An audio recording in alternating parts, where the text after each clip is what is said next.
Good morning, students. Today I will discuss the last topic of civics, and the topic is unity in diversity. Diversity means भिन्नता और unity means एकता, यानी कि भिन्नता में भी एकता। Diversity के बारे में हम इससे पहले की वीडियोस में पढ़ चुके हैं कि डाइवर्सिटी किसको कहते हैं।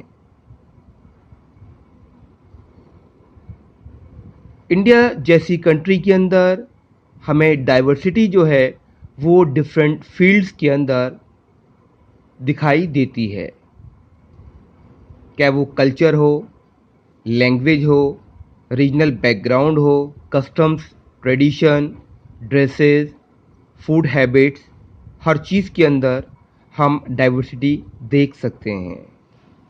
हमें ये भी याद रखना होगा कि जो डाइवर्सिटी है वो हमें डिवाइड नहीं करती, हमें कमज़ोर नहीं बनाती है, बल्कि डाइवर्सिटी जो है वो हमारे लिए एक तरह से स्ट्रेंथ है, ताकत है। और स्पेशली इंडिया जैसी कंट्री को हम एक्सप्लेन कर सकते हैं डाइवर्सिटी के साथ कि इंडिया के अंदर डाइवर्सिटी एक बड़े पैमाने पर मौजूद है, क्योंकि इंडिया एक वास्ट कंट्री है। आर के मुखर्जी उनके अकॉर्डिंग हमें डाइवर्सिटी जो है वो डिफरेंट फील्ड्स में दिखाई देती है, क्या वो फिज़िकल फीचर्स हों, सोशल है, लिंग्विस्टिक या कल्चर, इंडिया के कल्चर के अंदर, रिलीजन के अंदर हमें डाइवर्सिटी दिखाई देती है। अगर हम जोग्राफिकल यूनिटी की बात करें तो हम जानते हैं कि इंडिया जो है वो एक डिस्टिंक्ट जोग्राफिकल यूनिट है, अपने आप में एक अलग क्षेत्र में आता है। और इंडियन जो सब कॉन्टिनेंट हैं has remained isolated from the rest of the world. तो इंडियन जो सब कॉन्टिनेंट जो हैं वो रेस्ट पार्ट से अलग हैं, वो due to the natural boundaries की वजह से। पॉलिटिकल यूनिटी की बात करें, इंडिया के अंदर अलग अलग टाइम के अंदर अलग अलग साम्राज्य जो थे उन्होंने हुकूमत की। फॉर एग्ज़ाम्पल अगर हम मौर्यन पीरियड की बात करें तो 3rd BC के अंदर अशोक ने अपनी वास्ट एम्पायर को इंडिया के अंदर स्टैब्लिश किया था। उसके बाद 4th सेंचुरी के अंदर गुप्तास जो थे उन्होंने अपनी एम्पायर को स्टैब्लिश किया। कुछ समय बाद जो थे मुग़ल एम्पायर जो थे अकबर, उसने अपनी एम्पायर को स्टैब्लिश किया इंडिया के अंदर। इसके बाद ब्रिटिश आ गए। लेकिन जितनी भी ये एम्पायर थी उनके अंदर एक यूनिटी मौजूद थी, एकता मौजूद थी। अगर हम ब्रिटिश पीरियड की बात करें, जब ब्रिटिश इंडिया के अंदर हुकूमत करते थे तो वो इंडिया के अंदर उन्होंने देखा कि डाइवर्सिटी मौजूद है, यहाँ हिंदू, मुस्लिम, सिख, ईसाई लोग रहते हैं। वो सोचते थे उनको डिवाइड करना इजी है इस डाइवर्सिटी की बेसिस पर, और वो इंडिया के ऊपर कब्ज़ा करना चाहते थे। लेकिन उन्हें ये नहीं मालूम कि यही जो डाइवर्सिटी थी वो इंडिया की ताकत थी, इंडिया की स्ट्रेंथ थी।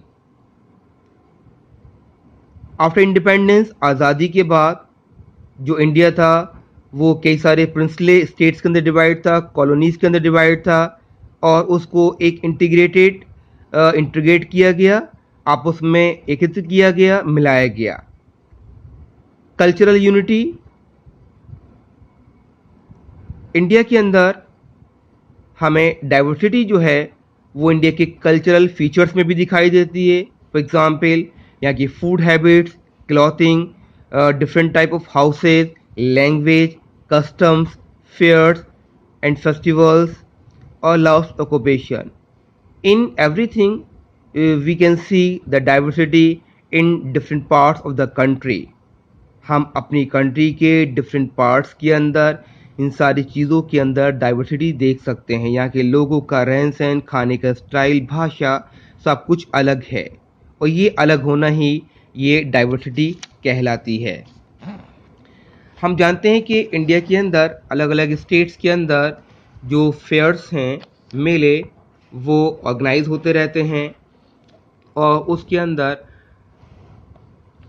हमारे स्टेट्स के या कंट्री के डिफरेंट पीपल जो हैं वो बगैर किसी कास्ट, क्रीड, कलर के पार्टिसिपेट करते हैं।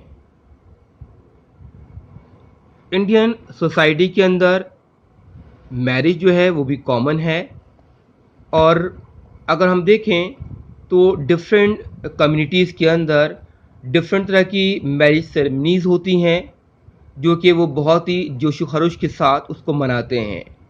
इसी तरह से अगर बात कर रहे हैं डेथ की, कि अलग अलग कम्युनिटीज़ के अंदर जो डेथ की जो राइट्स होती हैं वो अलग अलग तरीके से होती हैं। फॉर एग्ज़ाम्पल अगर हम मुस्लिम्स की बात करें तो मुस्लिम्स के यहाँ मरने के बाद लोगों को दफनाया जाता है। इसी तरह से हिंदू कम्युनिटी के अंदर मरने के बाद लोगों को जलाया जाता है। तो ये चीज़ भी इंडिया के अंदर डाइवर्सिटी को शो करती है। इसके अलावा we can see diversity in literature of regional language, music, dance,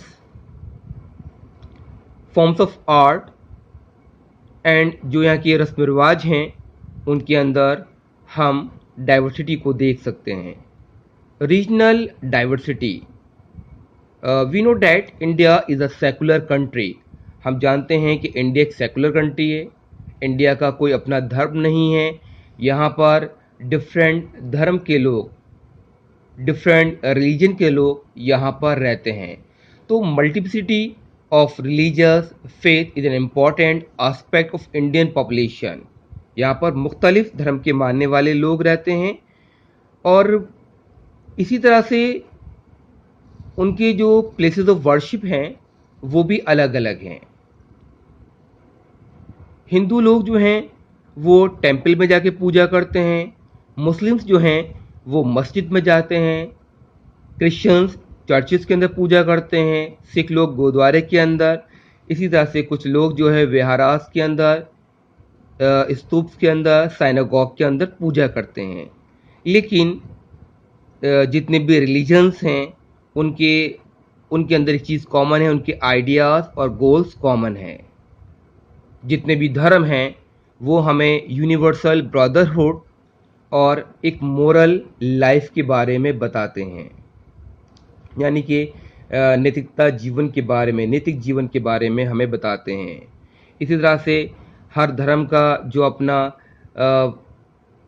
एक पिलग्रिमेज स्पॉट भी होता है, जैसे कि हिंदू लोग जो हैं वो चार धाम यात्रा करने जाते हैं, मुस्लिम्स जो हैं वो मक्के मदीना जाते हैं हज करने के लिए। तो इसी तरह से डिफरेंट रीजन के लोग जो हैं वो अपने अपने पवित्र स्थान पर पूजा करने के लिए हर साल जाते हैं। पंडित जवाहरलाल नेहरू ने जो एक बुक लिखी, जो हमारे पहले प्राइम मिनिस्टर थे, उन्होंने एक बुक लिखी द डिस्कवरी ऑफ इंडिया, और उन्होंने उस बुक के अंदर इंडियन यूनिटी के बारे में बताया कि इंडियन यूनिटी जो है कोई ऐसी चीज़ नहीं है जिसको किसी ने बाहर से लोगों के अंदर इम्पोज किया हो, थोप दिया हो किसी ने, लेकिन कहने कि इट वाज समथिंग डीपर। ये तो लोगों के अंदर अपने आप एक भावना पैदा हुई, मिलजुल के रहने की भावना लोगों के अंदर खुद से मौजूद है। और अगर देखें तो डिफरेंट रिलीजन के लोग जो हैं, कस्टम के लोग जो हैं, वो एक दूसरे के धर्म की रिस्पेक्ट करते हैं, उसको इनक्रेज करते हैं, बढ़ावा देते हैं। कोई किसी के धर्म को बुरा नहीं कहता, कोई किसी को नीचा नहीं दिखाता रिलीजन की बेसिस पर। तो पंडित जवाहरलाल नेहरू सबसे पहले इंसान थे जिन्होंने इस जो फ्रेज था यूनिटी इन डाइवर्सिटी, इसको कॉइन किया और हमारी कंट्री को इसके अकॉर्डिंग डिस्क्राइब भी किया। साथ ही साथ हमारे नेशनल एंथम के अंदर भी यूनिटी ऑफ डाइवर्सिटी दिखाई देती है, क्योंकि उसमें डिफरेंट स्टेट्स के नाम भी शो हुए हैं, उनके लोगों के बारे में भी बताया गया है। इसके अलावा हम डाइवर्सिटी को ऐसे भी देख सकते हैं कि इंडिया के अंदर जब ब्रिटिश लोग हुकूमत करते थे तो उन्होंने देखा कि इंडिया के अंदर डिफरेंट रिलीजन के लोग रहते हैं। हिंदू हैं, मुस्लिम हैं, सिख हैं, ईसाई हैं। इन लोगों के अंदर काफ़ी डाइवर्सिटी मौजूद है, भिन्नता मौजूद है। इनको डिवाइड करना इजी रहेगा, ये उनकी सोच थी कि डाइवर्सिटी होने की वजह से ब्रिटिश लोग जो थे इंडियन पीपल्स को आसानी से डिवाइड कर सकते हैं, लेकिन उनकी सोच गलत थी। हमारी इंडिया के लोगों की जो डाइवर्सिटी है वो एक तरह से स्ट्रेंथ है, और उसी स्ट्रेंथ के अकॉर्डिंग इंडिया के लोगों ने, क्या वो किसी भी रीजनल बैकग्राउंड के हों, किसी भी स्टेट से बिलोंग करते हों, किसी भी धर्म से ताल्लुक़ रखते हों, उन सब लोगों ने एक होकर ब्रिटिश लोगों को हिंदुस्तान से भगा दिया और आज़ादी हासिल की। तो डिफरेंट रिलीजन के लोगों से मिलकर ही हमारा इंडिया जो है वो फ्री हो पाया ब्रिटिश लोगों से, और एक इंडिया जो है एक इंडिपेंडेंट कंट्री बन गया। कब? 15 अगस्त 1947 को। Okay, thanks.